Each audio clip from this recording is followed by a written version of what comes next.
Here's our buoy 10 update for Monday, August 17th. We're going to go ahead and hammer through the info real quick, and then I'm going to do a little piece on spinners today, just because I've been getting a lot of questions about that since that's been working well for me. First, the info. The bite was actually really good today. Both coho and chinook is about 50-50, and really the best bite happened from the bridge on down on both the Oregon and Washington side. Again, the red line is still kicking out fish on the Washington side from the bridge all the way down past the church and to the fort and on down to the entrance to Chinook. If you're fishing here the next couple days on the outgoing tide, try and stay in 30 to 50 feet of water, fish pretty close to the bottom. That's where the best bite has been. When the tide is flipped, there was a really good coho bite out around Ilwaco, around marker 1.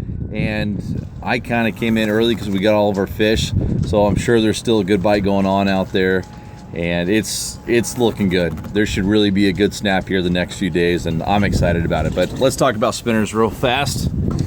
Been getting a few questions about that, and here again is the one that's been working best for me. It says size 5.5 here. It's a Mulkey blade, the half white, half brass red dot. And what you want to try and do is make sure that your spinners balance out perfectly. You don't want to have too many beads, you don't want to have too much wire hanging over the top, and you want to make sure that you have the right blade to the right hook size. So on my size 5s and 5.5s with these Mulkey blades, I'm running a size 1/0 hook.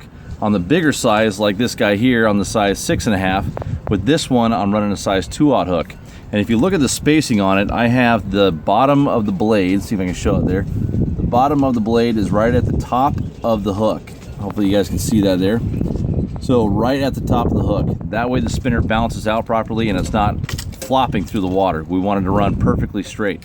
So same is true here on this one. And don't feel like you need to get too crazy on building these spinners, which is a horrible thing for me to say because I take it too seriously and get all sorts of crazy building spinners. But adding a little bit of hoochie here on the bottom right above your tubing or some tinsel skirt will work really well. But again, its spacing is key. So you see on this one here, I only have 2 beads. That's what gave it the proper spacing, so the bottom of the blade is right there at the top of the hook. Now when it comes to blades themselves, there are a lot of great ones out there on the market. In fact, there's a ton of awesome blades out there on the market. I'm fishing down here every single day, and so I need to make sure that my paint isn't chipping off and the blades stand up to the salt water and to the fish. And what I've been liking about these Mulkey blades is that they got a baked on clear coat, and so they're standing up. And even after this one here has caught a lot of fish, it's just now on the edges starting to go off there. But I mean, this has gone through salt water for 2 weeks and dozens upon dozens of fish, when typically a spinner will last maybe about 2 or 3 fish in 4 or 5 days, and then it's done. So it's just giving me more fish out of each blade. But again, pick your favorite color. Anything red and white will work. Silver, pink, right along those lines are my favorite. A lot of guys are out there using greens.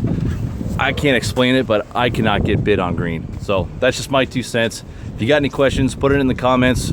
Fire me an email and I'll do my best to answer it. All right, hopefully I'll be in quick with a limit again tomorrow. We'll see you then.